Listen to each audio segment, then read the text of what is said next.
12월이 됐으면은요, 우리 성도님들은 크리스마스 인사를 미리미리 해야 됩니다. We Believe in 시리즈죠. 우리가 무엇을 믿고 있는가. 세 번째, 우리는 성경은 하나님의 말씀입니다 라는 제목으로 함께 말씀을 나누십시다. 여러분, 성경은 하나님의 말씀인 것을 믿으십니까? 진짜로 믿습니까? 그러면 그 성경을 여러분들은 어떻게 대하시고 대우하십니까? 옛날에 많은 분들은 성경을 아주 실용적으로 대하고 활용을 했습니다. 옛날 성경은 지금보다 훨씬 두꺼웠죠. 그래서 베개로 하기로 정했고, 그리고 뜨거운 냄비를 넣기에 아주 좋았죠. 그리고 성경은 잠이 오지 않을 때 한 장 정도만 딱 읽으면 바로 잠에 골아떨어져 가지고 아침에 침을 질질 그렇게 하는 아주 신비로운 책이, 아주 실용적인 책이 바로 성경책이었죠. 여러분들은 그렇다면 어떻게 성경을 대하고 계시고 활용하고 계신가 하는 겁니다. 조선시대 때 한 사람은 이 성경을 벽지로 발랐다고 합니다. 오늘 마침 이 선교사님의 후손인 것 같은데, 우리나라 최초의 선교사님이 토마스입니다. 맞죠?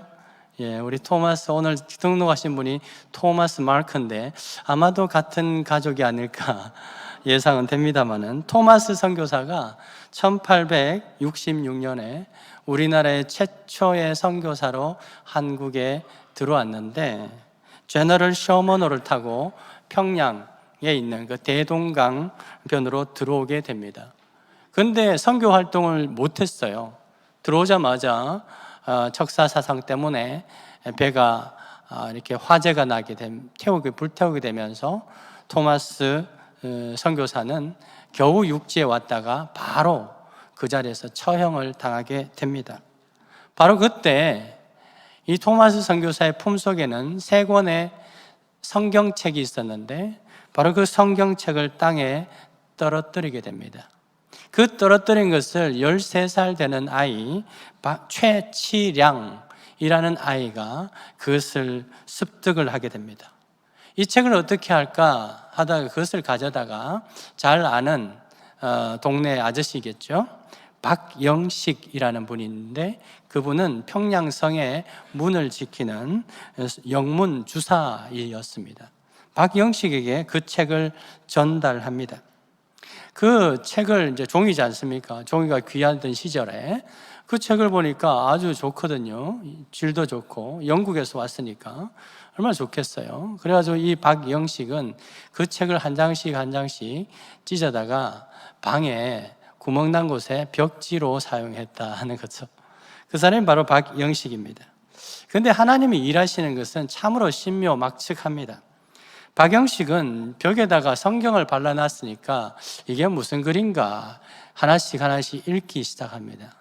그것을 읽다가 예수를 믿게 되었다. 할렐루야. 예수를 믿게 된 것입니다. 재밌는 것은, 이걸 보면 재밌는 사실은 박영식은 예수 믿기 전에 이미 신명기 6장의 쉐마의 말씀을 실천한 사람입니다. 이 쉐마의 말씀 뭡니까? 이 말씀을 내 집 문설주와 바깥문에 기록하라 했는데, 이 사람은 이 성경을 방 안에다가 덕지덕지 다 붙여놓은 것입니다.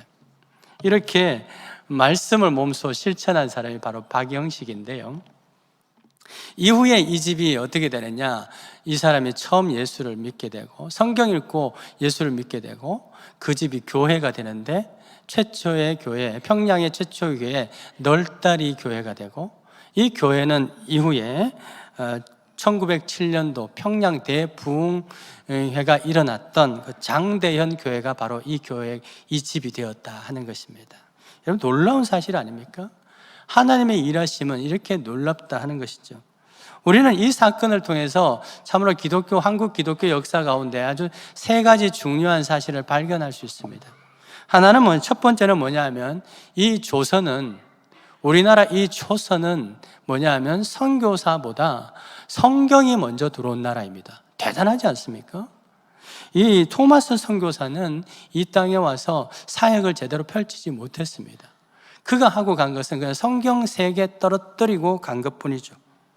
바로 그것을 13살 되는 최치량이가 그것을 주워 온 것입니다. 그 선교사가 들어오기 전에 성경이 먼저 들어왔다. 이 벽지에 붙었음에도 불구하고 성경이 먼저 들어온 나라가 바로 이 초선입니다. 두 번째 놀라운 사실로 이어지는데, 이것은 우리나라는 선교사의 도움 없이 스스로 자생적으로 기독교가 시작된 유일한 나라다 하는 것입니다. 어린아이 최치량으로부터 성경을 건네받은 이 박영식은 방 안에 이렇게 성경을 붙여놨으니까 이리 누워도 말씀, 저리 누워도 말씀, 아이고 하늘로 봐도 말씀. 그러니까 말씀을 계속 보다가 어떻게 돼요? 기독교인이 되었다 하는 것이죠. 이 사건은 여러분, 그리고 나서 이 박영식에게 성경을 전해준 이 13살 아이 최치량이가 나중에 박영식 아저씨 집에 놀러 옵니다. 놀러 왔다가 박영식은 그때 이제 기독교인이 된 거죠. 최치량이도 나이가 좀 들었습니다. 그때 박영식은 그 아이였던 최치량에게 말씀을, 벽에 붙어 있는 말씀을 가르쳐 줍니다. 그러면서 그도 역시 기독교인이 되었다 하는 것이죠. 놀라운 사실 아닙니까? 선교사의 도움 없이 스스로 기독교인이 된 나라, 그 나라가 바로 초선이죠. 그래서 초선이 뭐예요? 초선, 선택된, 영어로 선택된. 여러분, 대한민국은 선택된 민족입니다. 하나님의 특별한 선택이 있었던 민족이 바로 초선 민족인 것입니다. 세 번째 놀라운 사실은 바로 그 말씀이 능력이 있다는 사실을 이들을 통해서 증거가 된 것이죠. 이들은 순전히 누군가의 도움 없이 성경 말씀만 읽고 예수를 믿게 된 것입니다. 성경 말씀만 보고 예수를 믿게 되었다 하는 것이죠. 그러니까 여러분, 이 사건이 뭡니까? 오늘 읽으신 말씀, 성경은 그리스도 예수 안에 있는 믿음으로 말미암아 구원에 이르는 지혜가 있게 한다 하는 이 오늘 읽으신 본문의 말씀을 그대로 실행된 그런 증거가 되는 사건이 바로 이 최치량과 박영식의 사건이다 하는 것입니다. 사랑하는 여러분, 그렇기 때문에 우리가 예수를 잘 믿으려면 어떻게 하면 좋을까요? 성경을 부지런히 읽고 배우고 또 말씀을 들어야 된다 하는 것이죠. 성경은 하나님의 말씀입니다. 또 구원자이신 예수 그리스도에 대한 그러한 지혜를 얻는 것이기 때문에 우리가 예수를 잘 믿으려면 성경을 잘 읽고 연구하고 공부해야 된다는 것입니다. 우리가 믿는 기독교는 성경이 하나님의 말씀이라고 믿습니다. 그렇지요, 여러분? 성경이 하나님 말씀이라고 믿지요? 그런 분들만 여기에 계십니다. 또 이것은 기독교 신앙을 지키는데 매우 중요한 믿음이죠. 성경을 하나님의 말씀으로 믿지 않으면서 나는 하나님을 믿는다 하는 분들이 있어요. 실제로 신학자 중에도 있고 목회자 중에도 있고 일반 성도들 중에도 있습니다. 성경을 하나님의 말씀으로 안 믿어요. 그런데 자기는 하나님을 믿는다. 이것은 거짓말입니다. 자, 어떤 분은 이렇게 말하면 질문을 합니다. 주로 이제 이렇게 말하는 분들이죠. 성경이 하나님 말씀, 다 하나님 말씀은 아니다 하는 분들인데, 그게 뭐냐면 성경이 기록된 게 1500년이나 걸쳐서 기록되었고, 성경을 기록한 사람이 40여 명이나 되는데, 어떻게 그것이 하나님 말씀입니까? 라는 그러한 의문을 제시를 합니다. 그런데 베드로후서 1장 20절에 이런 말씀이 있죠. 성경의 모든 예언은 사사로이 풀 것이 아니니 이 예언은 언제든지 사람의 뜻으로 낸 것이 아니요 오직 뭘로? 성령의 감동하심을 받은 사람들이 하나님께 받아 말한 것이라. 물론 사람이 기록했죠. 그런데 그 사람이 어떻게 됐다는 거예요? 하나님의 영의 그 성령의 감동으로 받아서 기록한 것이다. 됐죠? 자, 그렇다면 이것은 이 저자는 누굽니까? 그 사람인가? 40명의 사람인가요? 하나님인가요? 하나님이 저자다 하는 것입니다. 그렇기 때문에 여러분, 이것이 1500년이 걸렸냐 2000년이 걸렸냐는 중요하지 않습니다. 사람이 40명이냐 400명이냐도 중요하지 않습니다. 그 사람이 그 어느 시대든 그 사람이 하나님이 감동하셔서 기록한 것이기 때문에 원저자는 누구시다? 하나님이다 하는 거죠. 그래서 우리는 성경에 이 디모데후서라든지 또 요한복음이라든지 또 구약의 여러 가지 것들을 보면 기록한 사람이 있잖아요. 모세도 있고 바울도 있고 뭐 요한도 있고 있지 않습니까? 이들을 부를 때 저자다라고 부르지 않습니다. 그렇게 부르면 안 돼요. 뭐라고? 기자다라고 부르는 겁니다. 기자, 기록한 자, 성경을 기록한 자. 그렇다면 원저자는 누구시라고요? 하나님이십니다. 그것을 우리는 믿는 것입니다. 그렇기 때문에 우리가 하나님을 믿기로 이렇게 결단을 하고 믿어보려고 시도하는 분들은요, 이 성경을 읽어야 되는 거예요. 성경을 공부해야 되는 것입니다. 왜 그러냐면 성경을 하나님의 말씀으로 믿는 것이 곧 하나님을 믿는 것이기 때문에 그렇습니다. 여러분, 이 말씀을 믿는 게 곧 하나님을 믿는 거죠. 여러분들은 하나님의 무엇을 믿습니까? 어떤 분은 하나님이 존재하십니다. 하나님은 나를 사랑하십니다. 그것을 믿는데요. 맞습니다. 그렇다면 그 말이 어디 있냐, 그죠? 그 말이 하나님의 말씀에 있는 것입니다. 여러분, 일반적으로 내가 누군가를 믿는다, 나는 너를 믿는다 했을 때 그 사람이 뭘 믿습니까? 그 사람이 한 말을 믿는 거죠. 그죠? 네가 무슨 말을 하든지 네가 밭으로 매주를 써도 나는 믿는다. 그 사람이 한 말을 믿는 겁니다. 그런데 믿지 않는 건 뭐예요? 네가 콩으로 매주를 써도 나는 안 믿는다는 거죠. 이 사람의 말을 믿을 수 없다는 겁니다.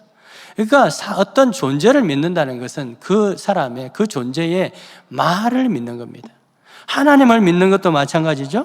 결국 하나님이 공허하게 이렇게 믿는다, 느껴진다 이런 게 아니라 하나님을 믿는다는 것은 하나님의 말씀인 이 성경을 믿는 것인 줄 믿으시기 바랍니다.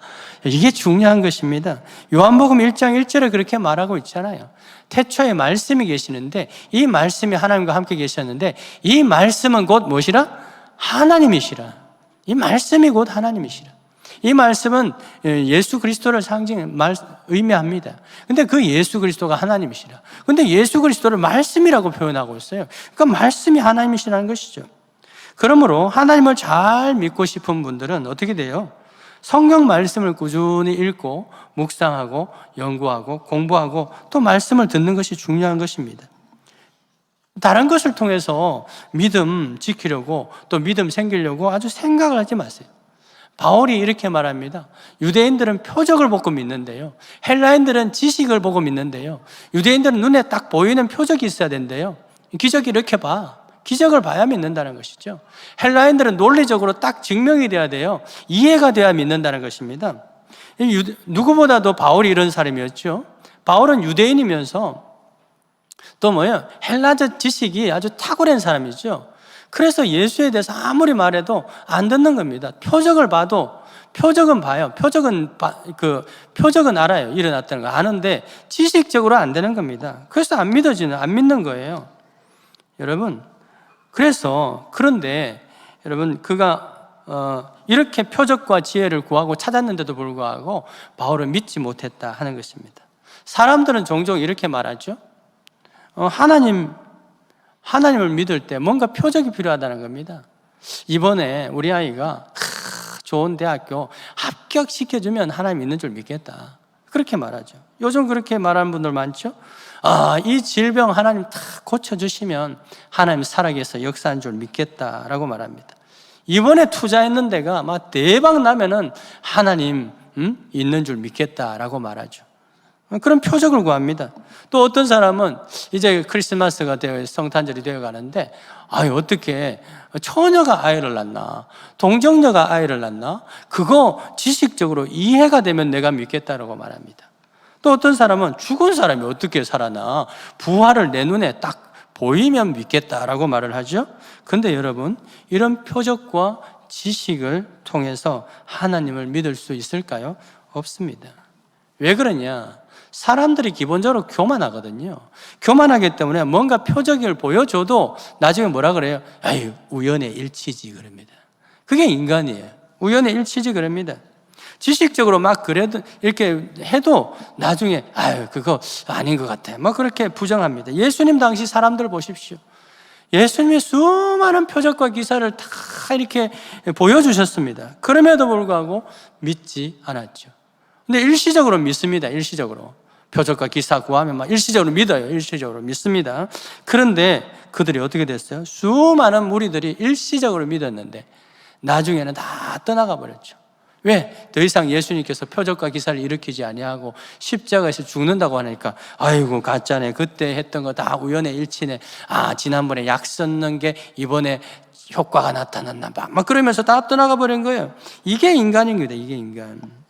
그렇기 때문에 우리의 믿음을 표적과 기사 또는 우리의 지식에 의존하다가는요, 우리의 믿음이 생길 수도 없을 뿐만 아니라 생겼다 하더라도 그것은 잠시 있다가 무너집니다. 왜? 표적과 기사는요, 기적은 매번 일어나는 게 아니에요. 매번 일어나면 그건 기적이 아닌 것이죠. 그런 점에서 우리가 우리 초대교회 성도님들의 그 믿음은 정말 우리가 참 믿음인 것을 볼 수 있는데, 과연 그들의 믿음은 어디에서 비롯된 것인가 하는 것입니다. 스데반 돌에 맞아 죽었죠. 많은 초대교회 성도들은 사자의 밥이 되어서 찢겨서 죽었습니다. 어떤 사람은 정말 불에 타서 이 길거리 횃불로 사용되었던 그런 수많은 초대교회 성도들이 있습니다. 그분들은 표적이 안 일어났습니다. 표적이 하나도 안 일어났어요. 기도해 살려주십시오 기도했는데도 안 살려줬습니다. 그럼에도 불구하고 그들은 믿음을 지켰습니다. 그들이 만약에 표적과 기사를 구했다면 믿음을 지킬 수 없었을 것입니다. 교회는 한순간에 무너졌을 것이에요. 그렇다면 그들을 지켜준 믿음은 과연 무엇입니까? 요한계시록 1장 3절을 보십시오. 그 보시면 이 예언의 말씀을 읽는 자와 듣는 자와 그 가운데 기록한 것을 어떻게 지키는 자가 복이 있다. 그 가운데 기록한 것을 지키는 자가 복이 있다라고 말하고 있지 않습니까? 그러면서 때가 가까움이라 라고 이렇게 싹 적고 있습니다. 여러분, 복이 있다 하면서 왜 때가 가깝다는 말을 쓰고 있을까요? 그것은 종말이 가까울수록, 그 때가 가까울수록 믿음을 지키기 어렵다 하는 것을 강조하기 위해서입니다. 인자가 올 때에, 예수님께도 말씀하시죠. 인자가 올 때에 믿음을 보겠느냐 하고 말씀하셨습니다.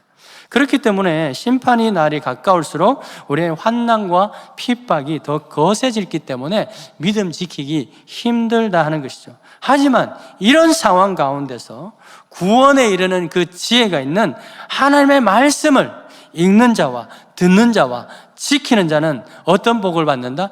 믿음이 흔들리지 않고 그 구원을 마침내 완성하게 되는 그런 복을 받게 될 것이다 라고 말씀하고 있는 것입니다. 여러분, 결국 우리의 믿음을 지켜주는 것은 이 하나님 성경 말씀, 이것이 바로 하나님의 말씀이다 하는 그 믿음이 우리를 지켜주는 줄 믿으시길 축원드립니다. 그래서 바울은요, 환난과 핍박을 당하는 이 성도들에게 또 다른 표적과 기사를 보여준 것이 아니라 어떻게 해요? 주님의 말씀을 편지로 써가지고 각 교회들마다 보내고 있지 않습니까? 바로 그 말씀이 그들의 믿음을 지켜주었다는 것입니다. 사랑하는 여러분, 하나님 더 잘 믿고 싶으십니까? 그렇다면 하나님 말씀 읽고 듣고 그 말씀대로 지키시길 바랍니다. 표적과 기사가 아니라 말씀을 붙잡아야 믿음을 지켜낼 수 있는 것입니다. 왜냐하면 하나님을 믿는 게 뭐예요? 그분의 말씀을 믿는 것이기 때문에 그렇습니다. 그래서 우리 교회는 내년에 온 교회가, 온 성도들이, 아이들부터 청년들까지 모두 다 하나님 이 말씀을 정독하는 것에 좀 집중하려고 해요. 그동안 우리 교회는 많은 분들이 참여해서 성경 통독을 카카오톡 그룹을 통해서 지속해 왔어요. 많은 분들이 함께 참여해가지고 성경 통독을 이제 누적 천독을 완성을 하고 하나님 앞에 1000번제를 이미 올려드렸습니다. 지금도 신약을 아직 하고 있는데요. 그런데 이 성경 통독을 많이 했는데 이것도 참 의미가 있습니다만은 이걸 하다 보니까 좀 염려가 됩니다. 읽는 속도가 너무 빠른 거죠. 우다다다다다 그러니까 너무 빠른 겁니다. 그렇다면 과연 이 말씀이 우리 성도들의 마음 가운데 정말 이렇게 뿌리 내렸을까 하는 그런 좀 염려가 드는 것이죠. 그냥 한독했다, 이독했다, 삼독했다, 열독했다, 그런 어떤 성취감만 가지는 것은 아닌가. 정말 말씀이 심령에 박혀서 그 말씀이 내 속에서 능력으로 나타나야 되는데 그렇지 않은 것 아닌가 하는 그런 염려가 좀 되어서요, 내년에는 이 정말 읽기만 해도 이해가 쏙쏙 되는 그런 버전이 있습니다. 드라마 바이블 혹시 아시죠? 그 드라마 바이블을 가지고 45주 과정으로 우리가 온 교회가 셀별로 이렇게 성경을 읽으려고 하는데요, 더 구체적인 내용은 오늘 오후 예배 때 관련되는 분이 오셔가지고 소개하는 은혜로운 시간 됐을 텐데 여러분 꼭 참여해 주시기 바랍니다. 식사하고 커피 마시고 내려오면 딱 맞아요. 그렇게 해주시기 바라고, 여러분 성경이 성령의 감동으로 기록된 그 하나님의 말씀이라는 사실, 그 말씀이라는 사실을 믿으십니까? 그 말씀이 우리 삶 가운데 정말 역사하는 은혜가 있기를 주의로 축원드립니다. 바로 이러한 사실은 무엇을 통해서 또한 알 수 있냐면 성경이 얼마나 통일성이 있는가. 정말 통일성이 있다는 것은 바로 한 분이 저자라는 것을 또한 증거를 되기도 하는데요, 성경은 창세기부터 요한계시록까지 몇 권? 66권으로 구성되어 있습니다. 66권을 구성되어 있고 1500년 동안 40명의 사람에 의해서 기록이 되었는데요, 그런데 성경 기자들 이 대부분이 1500년 있잖아요, 대부분이 서로 만난 적도 없습니다. 그리고 서로 정보를 교환한 적도 없어요. 그런데 그 내용이요, 창세기부터 요한계시록까지 하나의 주제로 통일성 있게 쫙 엮여져 있다는 거예요. 여러분 성경의 하나의 주제가 누구예요? 핵심 주제가 누구십니까? 누구에 관한 거예요? 예수 그리스도에 관한 것입니다. 예수 그리스도. 그래서 내년에 우리는 성경을요 어떻게 읽거든요? 예수 그리스도 중심으로 성경을 읽으려고 그래요. 한 주간 동안 성경을 읽고 그에 대한 그 안에서 예수 그리스도가 어떻게 역사하셨는지를 주일 예배 설교를 통해서 저와 함께 나누려고 하는 것입니다. 여러분 이것은요 주님도 그렇게 말씀하셨어요. 이 성경이 바로 당신에 대한 것이다 하는 것을 몇 차례 말씀하셨는데요, 보실까요? 요한복음 5장 39절에 보면 이렇게 말하죠. 너희가 성경에서 영생을 얻는 줄 생각하고 성경을 연구를 많이 하는데 이 성경이 곧 누구에 대해서? 예수님 내게 대하여 증언하는 것이라 라는 말씀을 하지 않습니까? 누가복음 24장에 보면 엠마오로 가는 두 제자가 있습니다. 예수님의 그 고난과 십자가의 그 부활의 그 사건 이후에 이 사람들이 부활을 알지 못해가지고 실족하여서 길을 가고 있죠. 그때 예수님께서 나와가지고 이렇게 말씀하십니다. 모세와 모든 선지자의 글로 시작하여 모든 성경에 기록된 바 자기에 관한 것을 자세히 말하였다라고 말하죠. 모세 오경이죠. 선지자의 글이죠. 이것을 자세히 말하니까 이들 마음속에 어떤 심령의 변화가 일어납니까? 심령이 뜨거워지는 그러한 변화가 일어나게 되었다 하는 것입니다. 여러분 그리스도 중심으로 이 창세기부터 요한계시록까지 그리스도 중심으로 쫙 읽어가면서 심령이 뜨거워지는 놀라운 은혜가 있기를 주의 이름으로 축원드립니다. 내년도는요 그래가지고 참 매주마다 심령이 막 뜨거웠으면 좋겠어요. 어디서든지 다 예수님 발견하고 그래서 예수 잘 믿는 한 해가 되기를 축원드립니다. 이 말씀을 하시고 나서 예수님은 제자들에게 또 예루살렘에 있는 제자들에게 갑니다. 가서 또 이렇게 말하죠. 누가복음 24장 44절에 보면 모세의 율법, 모세 오경이죠. 선지자의 글, 또 시편까지도 이것이 다 누구를? 예수님, 당신을 가리켜 기록한 것이다 라는 말씀을 하고 있는 것입니다. 이처럼 여러분 성경이 1500년에 걸쳐서 40여 명의 그러한 기자에 의해서 기록되었는데도 불구하고 모든 것이 말씀이 예수 그리스도 중심으로 쫙 이렇게 기록되었다는 것은 무엇을 의미합니까? 저자가 40명이라는 거예요? 한 분이라는 거예요? 한 분이라는 거예요. 한 분. 그 한 분 하나님에 의해서 감동된 40명의 사람들이 성경을 기록한 것이기 때문에 성경은 하나님의 말씀이다 하는 것을 말해주고 있는 것입니다. 이러한 사실은 우리가 성경을 읽는 목적이 무엇인가 하는 것도 명백히 밝혀주고 있는데요, 그리스도인들이 성경을 읽는 목적이 뭡니까? 그 목적, 그것은 성경을 통해서 예수가 그리스도임을 믿게 되고 그분을 통해서 영생을 얻는 그 지혜를 얻기 위함이어야 합니다. 근데 많은 분들은 성경을 읽으면서 목적이 뭐냐? 오늘 이번에 우리 애가 어느 대학에 들어가야 될까? 하면서 막 펼쳐봐. 어느 대학에 들어가야 될까? 내가 이번에 여기에 투자를 해야 될까 말아야 될까? 하면서 막 성경을 막 찾습니다. 이 사람하고 결혼을 해야 되나 말아야 되나 막 찾습니다. 여러분, 이것은 우리가 성경 읽는 목적이 되어서는 안 된다는 것이죠. 성경은 예수 믿으려고, 하나님 잘 믿으려고, 성령님의 은혜를 받으려고 성경을 읽는 것입니다. 성령님이 보혜사 성령님 되시는 그 지혜를 얻기 위해서 성경을 읽는 것이죠. 그래서 바울은 고린도전서 2장 2절에서 이렇게 말하죠. 예수 그리스도와 그의 십자가에 못 박힌 것 외에는 내가 아무것도 알지 않기로 작정하였다. 그 작정한 사람들이 고린도 교회도 있고 자신도 그렇게 하겠다는 거예요. 여러분, 하나님을 잘 만나고 하나님을 믿고 싶습니까? 그렇다면 성경을 읽어야 돼요. 성경을 가까이 하셔야 돼요. 성경을 펼치셔야 돼요. 하나님은 꿈속에서 만날 수 있는 분이 아닙니다. 꿈속에서 만난 하얀 옷 입고 하신 분들은 그 하나님 아니에요. 여러분, 착각하지 마세요. 하나님은 말씀인 이 성경을 통해서만 만날 수 있는 것입니다. 예수님 만나고 싶으신가요? 성경을 펼치셔야 돼요. 성경 66권 전체가 예수님에 관한 말씀이죠. 구약은 예수님을 계시하고 있고 암시하고 있고, 신약은 예수님의 행적과 사도들이 듣고 경험한 그 예수님을 전하는 내용이 바로 신약이죠.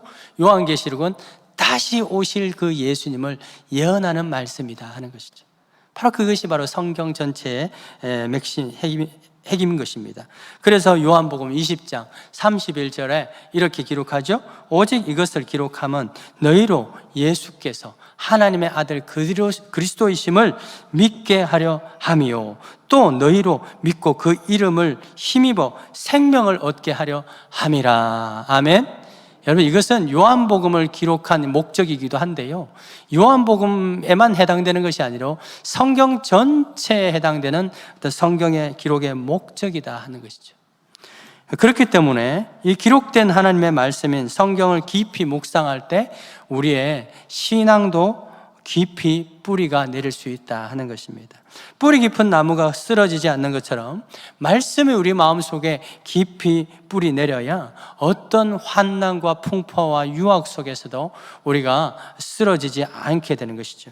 교회 오래 다닌다고 여러분 신앙의 뿌리가 저절로 생기나요? 신앙의 뿌리가 저절로 내립니까? 그냥 교회 다니는 거 있잖아요. 교회 다니는 거. 말씀과 상관없이 교회 와서 사람 만나고 그냥 적당하게 봉사하고 이런 걸로 신앙의 뿌리가 내립니까? 성경 안 읽고 말씀 듣지 아니하고 말씀 공부하지 아니하고 교회만 다닌다고 해서 예수 잘 믿게 되는 것은 아주 힘들다 하는 것이죠. 왜? 예수님은 말씀을 통해서만 믿을 수 있기 때문이죠. 예를 들어 봅시다. 비유를 해보면, 여러분 저 건너편에 병원이 있죠. 대형 병원이 있습니다. 몸이 아파요. 병이 있습니다. 병원에 열심히 다닙니다. 그냥 병원에 열심히 다녀요. 병원에 열심히 다녀요. 매일 병원 가요. 병 났습니까? 안 났죠. 거기 가서 누굴 만나야 돼요? 의사를 만나야죠. 의사는 안 만나고 병원에 가서 옆에 있는 환자들 만나고 이러면은 병이 낫습니까? 절대로 안 만나요. 안 나은 거예요. 가서 병원에 갔으면 의사를 만나서 의사의 말을 듣고 의사의 처방을 듣고 의사가 주는 그러한 방법들을 해야 나을 수 있는 것이죠. 마찬가지죠. 여러분, 교회만 열심히 다녀요. 이 자리에 앉아 있어도 말씀을 듣지 않습니다. 딴 생각하는 거죠. 불 끄고 왔나 켜고 왔나, 큰일 났다, 빨리 가야 되는데, 배고파, 위에 반찬은 뭘까, 이런 거 생각하면, 여러분 이거는 교회 왔다 갔다 하는 거예요. 교회 왔다 갔다. 이런다고 신앙이 뿌리가 깊어집니까? 아니죠. 그러다가 사람 보잖아요. 사람 만나러 오는 거예요.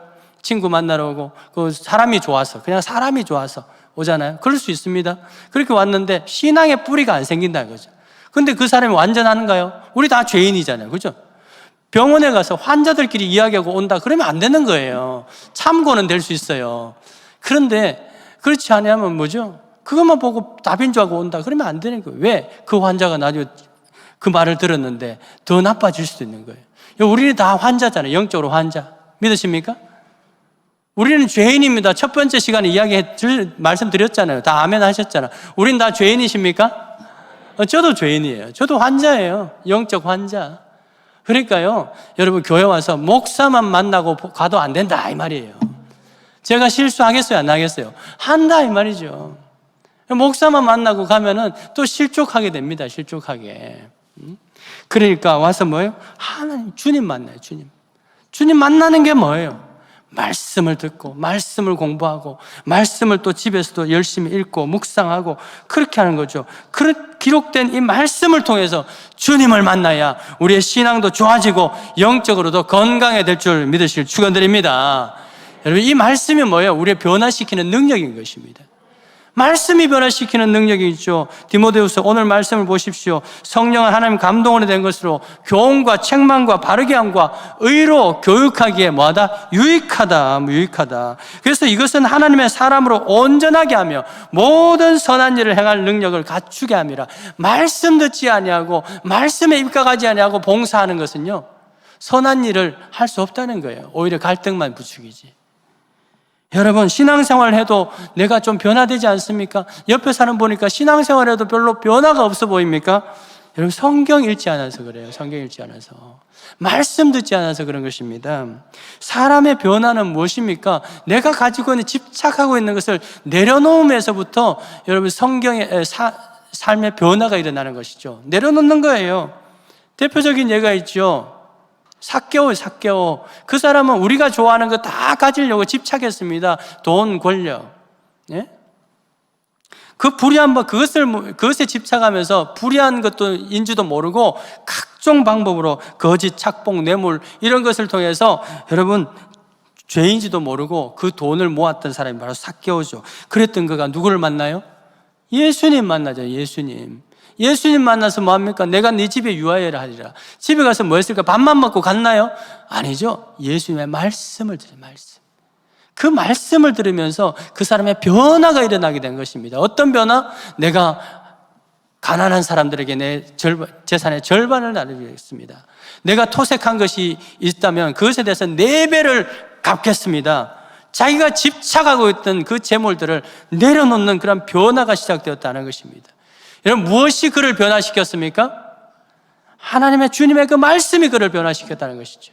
우리 가운데는 여전히 그 구습을 끊지 못하고 그 악습을 가지고 여전히 죄 가운데 있는 사람이 있어요. 그런 분들 보면 교회는 오는데 말씀을 안 들어요. 말씀을 들어도 나에게 좀 거스른 걸 귀 닫아버리는 거예요. 목사가 또 왜 저러나 치나 이렇게 말씀하고 가는 거예요. 그러니까 변화가 아니라는 것이죠.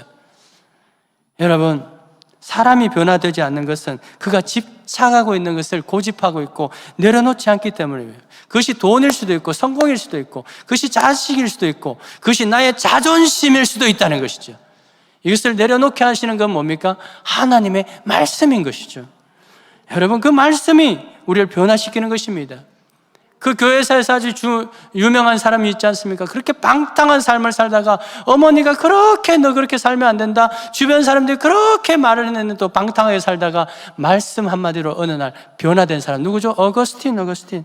로마서 13장 13절에 어느 날 이런 말씀을 딱 받게 됩니다. 성경을 폈는데 이 말씀이 오는 거예요. 낮에와 같이 단정히 해가고 방탕하거나 술 취하지 말고 음란하거나 호색하지 말고 다투거나 시기하지 말고 14절에 오직 주 예수 그리스도로 옷 입고 정력을 위하여 육신의 일을 도모하지 말라. 여러분, 이 말을 주변 사람이 했을까 안 했을까? 했죠. 그런데 그 말은 안 들렸습니다. 그런데 어느 날 성경책을 폈는데 그 말씀이 하나님 말씀으로 훅 와닿게 되면서 모든 걸 자신이 집착하고 있던 모든 것들을 내려놓는 변화가 일어나게 된 것 아닙니까? 여러분, 하나님의 말씀이 변화의 능력인 줄 믿으실 축원드립니다. 그 말씀에는 어떤 살아있고 활력이 있고 좌우에 날선 어떤 것보다 예리하여서 혼과 영과 골수를 쪼개는 능력이 있다. 믿으십니까? 여러분, 이 말씀이 여러분의 삶 가운데, 여러분의 가정 가운데, 우리 자녀들 삶 가운데 충만하기를 축원드립니다. 우리 앞으로의 삶은요, 다른 것 보지 말고 하나님 말씀 붙들고 살아가는 거예요. 그렇기 때문에 그리스도인들은요, 어렸을 때부터 이 말씀을 알고 그 말씀을 통해서 이 디모데처럼 어렸을 때부터 말씀을 알고 그 말씀을 통해서 예수 그리스도를 믿는 그런 구원에 이르는 지혜를 얻어야 된다는 것이죠. 그래서 내년도에는요, 정말 온 교회가 그 말씀에 집중하려고 해요. 그에 대한 예고편으로 오늘 오후에 이렇게 소개될 텐데 많이 참여하시기 바라고 말씀 맺겠습니다. 사랑하는 여러분, 하나님의 말씀으로 먼저 저와 여러분의 영혼의 생명의 능력이 다시 소생되고 살아나고 회복되기를 주 여러분으로 축원드립니다. 주의 말씀으로, 주의 말씀을 통해서 예수를 더 잘 믿고 더 잘 믿게 되기를 축원드립니다. 그것을 통해서 우리의 인격의 변화, 우리의 삶의 변화, 가치관의 변화가 일어나는 그런 능력을 체험하는 저와 여러분 되기를 주 여러분을 축복합니다. 하나님 아버지 감사합니다. 우리에게 기적적인, 참으로 세계 기독교 역사에 없는 그러한 과정을 통해서 이 말씀이 들어오게 하시고 그 말씀을 통해서 예수 그리스도를 믿게 하시니 감사합니다. 주여, 우리의 믿음이 결코 표적이나 기적이나 그거 위에 서지 않게 해주시옵소서. 우리의 지식 위에 믿음을 세우려고 하지 않게 하옵소서.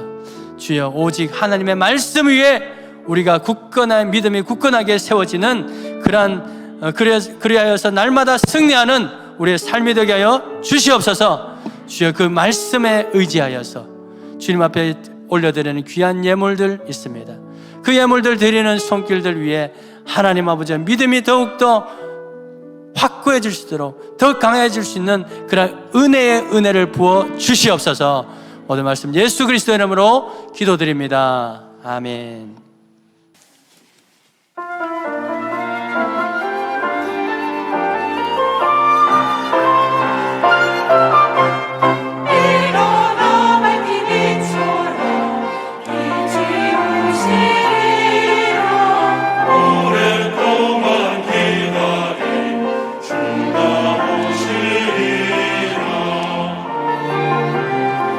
어둠은 다 물러가니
말씀이 육신이 되어 십자가에 죽으시고 우리를 구원해 주신 우리 주 예수 그리스도의 은혜와 말씀 그 자체이신 하나님의 무한하신 사랑과 지금도 우리 안에 내재하시어 끊임없이 말씀으로 가르치시고 또 훈계하시고 교훈하시고 하나님의 온전한 사람으로 세워주시는 보혜사 성령님의 그 지혜와 능력과 감화 감동하심이 오늘 등록하신 주님의 백성과 또한 위로가 필요한 그 가정 위에 또 하나님의 말씀 위에 세워지기를 소망하며 더 하나님 잘 믿고 예수님 잘 믿는 성령의 충만함을 입은 자가 되기를 소망하는 우리 모든 믿음의 권속들과 자녀와 또 그 말씀이 필요한 그 땅 가운데 영원토록 함께 있어지이다. 아멘.